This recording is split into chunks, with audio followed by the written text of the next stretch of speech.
Hello everyone. आज हम कक्षा 7 के पाठ 2 दादी माँ नामक पाठ का अध्ययन करेंगे। यह भाग 2 है।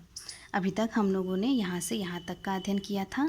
इस पूरे पैराग्राफ का सारांश है कि इस भाग में हमने पढ़ा था कि लेखक जो है विपरीत परिस्थितियों के आ जाने से तुरंत ही घबरा जाते हैं। उनके जो दोस्त होते हैं इस बात के लिए उनका मजाक उड़ाते हैं और वह जो है इन सब छोटी छोटी बातों को भूलना चाहते हैं, परंतु वह जो है इनको भूल नहीं पाते हैं। उसके बाद क्या होता है कि लेखक के गांव के चारों ओर जो है पानी जमा हो जाता है। इस पानी में जो है जो जंगली घासें होती हैं वह जो है बहकर चली आती हैं और जो सूरज की गर्मी है उससे पाकर सड़ने लगती हैं और उसमें से विचित्र प्रकार की गंध उठने लगती है। तो इसमें क्या होता है कि जब यह पानी होता है तो यह जो है झाग जैसा पानी हो जाता है और इसमें कूदकर बच्चों को नहाने का बहुत शौक़ था। तो लेखक को बुखार था, इसलिए जो है वह इस झाग भरे पानी में नहीं नहा पाए थे। उसके बाद क्या होता है कि लेखक जो है बुखार के कारण दिन भर चादर लपेट करके सोए रहते हैं।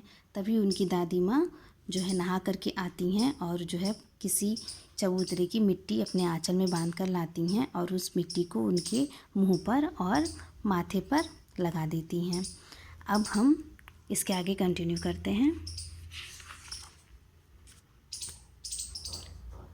किशन भैया की शादी ठीक हुई। दादी माँ के उत्साह और आनंद का क्या कहना। दिन भर गायब रहती।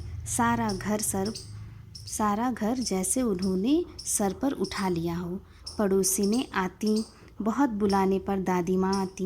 बहन बुरा न मानना, कार परोजन का घर ठहरा। एक काम अपने हाथ से न करूं तो होने वाला नहीं। जानने को तो सभी जानते थे कि दादी माँ कुछ करती नहीं, पर किसी काम में उनकी अनुपस्थिति वस्तुतः विलंब का कारण बन जाती। उन्हीं दिनों की बात है। एक दिन दोपहर को मैं घर लौटा। बाहरी निकसार में दादी माँ किसी पर बिगड़ रही थी। देखा, पास के कोने में दुबकी रामी की चाची खड़ी हैं। इस प्रसंग में जब उनके भाई की शादी हुई है लेखक की, तो उनको जो है अपनी दादी माँ के उत्साह का कोई ठिकाना नहीं था, उसके बारे में बात कर रहे हैं। कहते हैं कि वह एक दिन घर के कामों में घर पे जल्दी लौट आए थे। तो कहते हैं अपनी दादी के बारे में कि वह घर के कामों में एकदम लगी रहती थी।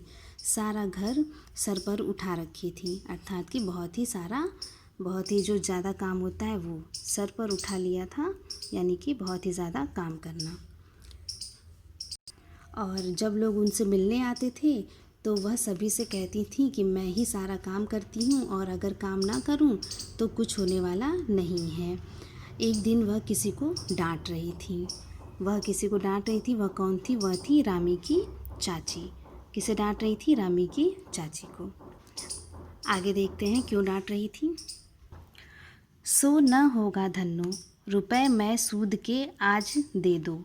तेरी आँखों में तो शर्म है नहीं, मांगने के समय कैसी आई थी। पैरों पर नाक रगड़ती फिरी, किसी ने एक पाई भी न दी। अब लगी आजकल करने, फसल में दूंगी। अब क्या तेरी खातिर दूसरी फसल कटेगी। यहाँ पर लेखक जो है अपनी दादी माँ से जुड़ी एक घटना के बारे में बताते हैं कि एक बार उन्होंने किसी को कर्ज़ दिया था। जो दादी माँ है उन्होंने किसी को कर्ज़ दिया था और वह रुपए सूद समेत मांग रही थी। यह रामी चाची, इन्होंने सूद दिया था, सूद पर रुपए दिए थे और जो है उसे वो मांग रही थी, इसलिए उन्हें डांट रही थी। आगे, दूंगी मालकिन। रामी की चाची रोती हुई दोनों हाथों से आंचल पकड़े दादी माँ के पैरों की ओर झुकी। बिटिया की शादी है, आप न दया करेंगी तो उस बेचारी का निस्तार कैसे होगा। हट हट, अभी नहा के आ रही हूँ। दादी माँ पीछे हट गईं। जाने दो दादी, मैंने इस अप्रिय प्रसंग को हटाने की गरज से कहा। बेचारी गरीब है, दे देगी कभी। चला है समझाने। यहाँ पर कुछ शब्दों के अर्थ जान लेते हैं। निस्तार यानी कि जो है निक्सार, इसे निस्तार कहते हैं, अर्थात कि उद्धार करना। उसके बाद सूद यानी कि ब्याज, प्रसंग अर्थात कि पूर्व अंश, और गरज यानी कि उद्देश्य। मैं चुपके से आंगन की ओर चला गया। कई दिन बीत गए, मैं इस प्रसंग को एकदम भूल सा गया। एक दिन रास्ते में रामी की चाची मिली। वह दादी को पूतो फलो दूधो नहाओ का आशीर्वाद दे रही थी। मैंने पूछा, क्या बात है धन्नो चाची? तो उसने विह्वल होकर कहा, उरिन हो गई बेटा, भगवान भला करे। हमारी मालकिन का कल ही आई थी, पीछे का सभी रुपया छोड़ दिया, ऊपर से 10 रुपए का नोट देकर बोली, देखना धन्नो, जैसी तेरी बेटी वैसी मेरी, 10-5 के लिए हंसाई ना हो, देवता है बेटा देवता। इस प्रसंग में जो है लेखक ने अपनी दादी माँ की उदारता का वर्णन किया है कि किस तरह से रामी की चाची को जब उधार देती हैं तो कहती हैं कि पैसे कब लौटाओगी, और कल आजकल करती रहती हो। लेकिन जब रामी की चाची ने उन्हें बताया कि दादी माँ ने उनका सारा पैसा माफ़ कर दिया है और अलग से रुपए दिए हैं कि उनकी बेटी की शादी अच्छे से हो जाए, इस बात से लेखक बहुत ही खुश होते हैं। आगे, उस रोज़ तो बहुत डांट रही थी। मैंने पूछा, वह तो बड़े लोगों का काम है बाबू, रुपया देकर डांटे भी न तो लाभ क्या।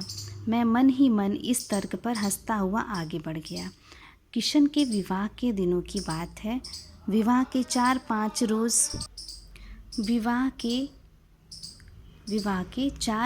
रोज़ पहले से ही औरतें रात रात भर गीत गाती हैं। विवाह की रात को अभिनय भी होता है। यह प्रायः एक ही कथा का हुआ करता है। उसमें विवाह से लेकर पुत्रोत्पत्ति तक के सभी दृश्य दिखाए जाते हैं। सभी पाठ औरतें ही करती हैं। मैं बीमार होने के कारण बारात में न जा सका। मेरा ममेरा भाई राघव दालान में सो रहा था। वह भी बारात जाने के बाद पहुंचा था। औरतों ने उस पर आपत्ति की। दादी माँ बिगड़ी, लड़के से क्या पर्दा, लड़की और ब्रह्मा का मन एक सा होता है। यहाँ पर लेखक कहते हैं कि यह बात जो है उनके भाई के विवाह के दिनों की है। जब रात को बारात चली जाती है तो गांव में औरतें अभिनय वगैरह करती हैं, जिसमें कि वह अपना मनोरंजन करती हैं। और वहाँ पर जो है दादी माँ, जब यह लेखक वहाँ पे सो जाते हैं बीमार होने के कारण, तो सारी औरतें जो है उस पर आपत्ति करती हैं। तो दादी माँ उन्हें जो है कहती हैं कि लड़के और ब्रह्मा का मन एक सा होता है और उन्हें वहाँ पर रहने देती हैं। आगे, मुझे भी पास ही एक चारपाई पर चादर उड़ाकर दादी माँ ने चुपके से सुला दिया था। बड़ी हंसी आ रही थी। सोचा कहीं ज़ोर से हंस दूँ, भेद खुल जाए तो निकाल बाहर किया जाऊँगा। पर भाभी की बात पर हंसी रुक न सकी और भंडाफोड़ हो गया। देबू की माँ ने चादर खींच ली। कहो दादी, यह कौन बच्चा सोया है? बेचारा रोता है, शायद दूध तो पिला दूँ। हाथापाई शुरू हुई। दादी माँ बिगड़ी, लड़के से क्यों लड़ती है। यहाँ पर लेखक ने बताया है कि किस प्रकार वह अपने भाई की बारात में नहीं जा पाए और दादी माँ ने उन्हें चादर उड़ा करके चुपके से सुला दिया। और जब औरतों का नाच गाना शुरू हुआ तब उन्होंने इस बात पर आपत्ति हुई और उनकी दादी माँ ने सबको जो है डांटा और इनको बचा लिया। सुबह रास्ते में देबू की माँ मिली। कल वाला बच्चा भाभी, मैं वहाँ से ज़ोर से भागा और दादी माँ के पास जा खड़ा हुआ। वस्तुतः किसी प्रकार का अपराध हो जाने पर जब हम दादी माँ की छाया में खड़े हो जाते, अभयदान मिल जाता। यहाँ पर लेखक कहते हैं कि जो भाभी थी उन्होंने मुझे पहचान लिया था और जो है वह दादी माँ के पास चले गए, क्योंकि वह उन्हें डर था कि उन्हें कोई मारेगा। तो वह दादी माँ की छाया में चले गए और वह जो है मार खाने से बच गए। कुछ शब्द देख लेते हैं। विह्वल का अर्थ होता है अति प्रसन्न, और उऋण यानी कि उऋण यानी कि कर्ज मुक्त। अभयदान यानी कि निर्भीकता यानी कि फियरलेस।